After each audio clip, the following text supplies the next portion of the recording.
আসসালামু আলাইকুম গাইজ, আশা করি আপনারা ভালো আছেন। বর্তমান সময়ে সারা বাংলাদেশে অনেক সরিষা ক্ষেত আপনারা দেখতে পাবেন।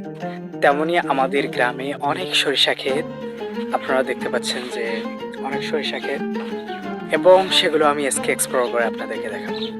বাংলাদেশ একটি কৃষি নির্ভর দেশ, তাই সরিষা বাংলাদেশের অর্থনীতির চাকাকে সচল রাখতে একটি গুরুত্বপূর্ণ ভূমিকা রাখে।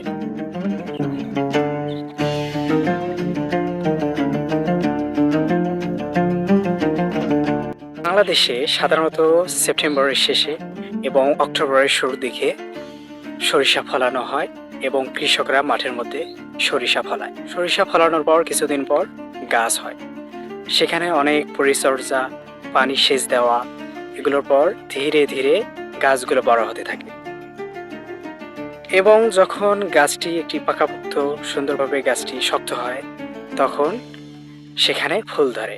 আর ফুল ধরার সময় হচ্ছে ডিসেম্বরের শেষের দিকে এবং জানুয়ারির শুরুর দিকে ফুল ধরে। যখন গাছটি আরো পাকাপোক্ত হয়, তখন গাছ থেকে ফুলগুলো ঝরে পড়ে। ফুলগুলো ঝরে পড়ার সময় হচ্ছে জানুয়ারির শেষের দিক থেকে একদম ফেব্রুয়ারির শুরুর দিকে ফুলগুলো ঝরে পড়ে এবং সেখানে দানা তৈরি হয়।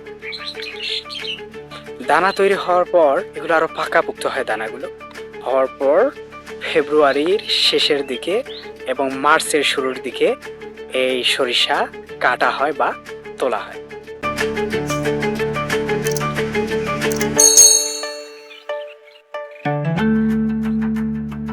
গাইজ, এই ছিল শস্য ক্ষেত সম্পর্কে ভিডিও।